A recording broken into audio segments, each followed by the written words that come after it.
Welcome to the Slop Farm. Enjoy the video. In this video, I will explain how to set up Notion Mail. We'll cover essential steps to integrate your email workflow seamlessly into Notion. You'll learn how to capture important messages, attachments, and information directly into your Notion pages and databases, transforming how you manage communications. This guide will help you streamline your digital workspace for better organization and productivity. One powerful way to integrate email is by using Notion's built-in database email feature. Each database can generate a unique email address. Simply forward any email to this address, and it will appear as a new item in your database.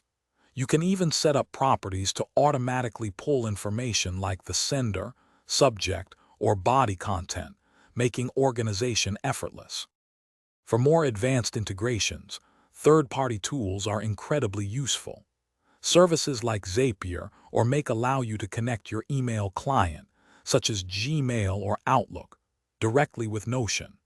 You can set up automations to save specific emails, attachments, or even summarized content into your Notion pages, creating a robust system for managing all your communications in one place.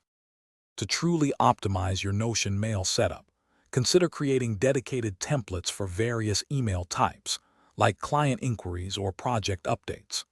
Utilize Notion's powerful filters and views to sort and prioritize your incoming email content effectively. Regularly reviewing and refining your integration workflows will ensure your system remains efficient and perfectly tailored to your needs, saving you valuable time. Thanks for watching. Consider subscribing if we helped you today.